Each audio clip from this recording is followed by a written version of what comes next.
All right. So there seems to be a recurring theme where you're cool with someone. Next thing you know, you got some issues with them, right? Yeah. What do you think is the cause of that? Because I'm not trying to be the next person. Next thing you know, I see in the headlines, Bulletz Gotti goes at Panda neck, or No, whatever, exposed. I'm just the interview guy. Remember that? yeah. No, I feel that Panda and a lot of people, I tell people, I don't have beef with nobody. I may have a disagreement, but I don't like beefing. I like having great relationships with other YouTubers. I think I'm about that. I'm about having relationships with other YouTubers because a lot of us YouTubers need to work together. Um, Especially with the new guideline rules on YouTube, because YouTube is changing, bro. Like it's not the YouTube that when I first came on here, it's not the same YouTube. It's a whole different YouTube. So I Too feel that restrictive now, bro. it's restricted. So I feel like the beefing, like I'm taking a lot of my beefing content off my channel. I'm being honest with you. I'm deleting a lot of videos because that is what sabotage your greatness, and with the restrictions and the stuff that's going on with YouTube, I'd rather take the sacrifice and deleting videos and then getting back to what I need to get back to. Because once you get into all this nonsense, this YouTube bickering, boasting, and screaming and hollering, and I'm gonna pull up on you, I'm gonna kill you, I'm gonna fight you, it's nonsense. You're not. This is a business. We have to really look at this. This is a business, Panda. A lot of us eat off of this. A lot of us, this is our livelihood. And a lot of us have made our name on this. So when we are not making the finances that we're not making because YouTube restriction rules, we have to tune up and do better.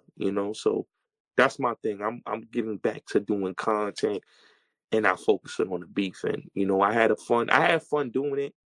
But now I'm just on a whole different plateau right now that I want to just graduate from that. Is it just me or people ain't eating like they used to anymore on YouTube? Because I've seen Yeah, Vlad and Adam talk about this. They just saying that like the numbers ain't what they used to be. I think YouTube has become. Well, I'm gonna say this: when the pandemic happened, we had so much of I would say, an outflux of YouTubers. It just got oversaturated, Yeah. and everybody just started becoming YouTubers.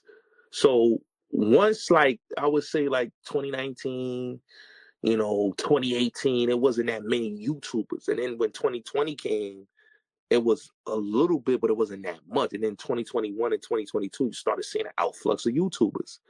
So now the money is not the same no more because now YouTubers are not making the same amount of money.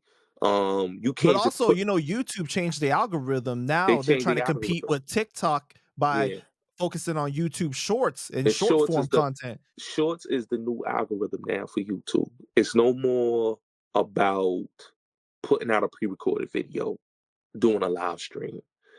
YouTube has algorithm has changed so much. I remember when I first came on YouTube, where you put out a video, you didn't have to put ads on it. You could just put a video in and boom, your views would just shoot.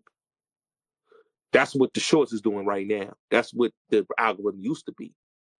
Now, when you do YouTube videos now, it's not the same. They're not you got eaten like you used to because you put a video out and you might get 1,000 or 2,000 or 3,000 or 4,000.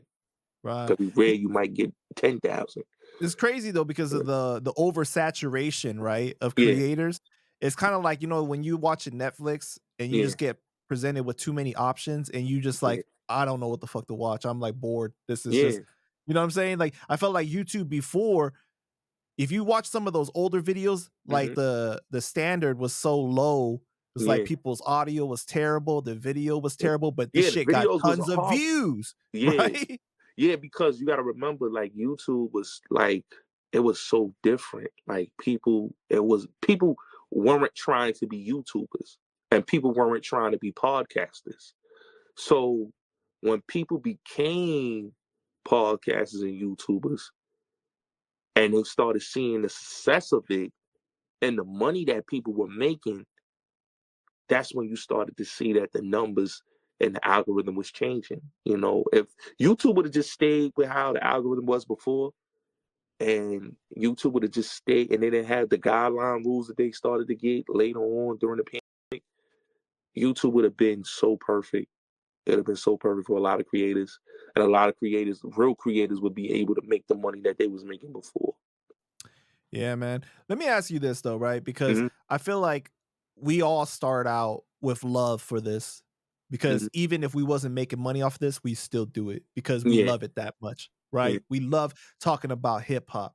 We love making this type of content. If we not making this type of content, we consuming this type of content. So we might as well True. be making this type of content, right? True. Now it comes from in the beginning a place of love, and you doing it. It's you having fun and everything. But over time, it don't feel like that anymore because you Yeah. chasing, Hmm. right? And people said that this is like the new 9 to 5 trap, content creation. It is. It is. It is. I'm gonna be honest with you. There was a point where when I first came on here, like I would stay up all night just to catch the algorithm. Um, YouTube is like you said, it's like the trap. You can't live without it because you're trying to chase that algorithm, you're trying to chase that traction and get new subs and stuff like that. I have the love for this. I love doing this because I love speaking to people. I love doing content. And like I said, I'm working on doing my podcast.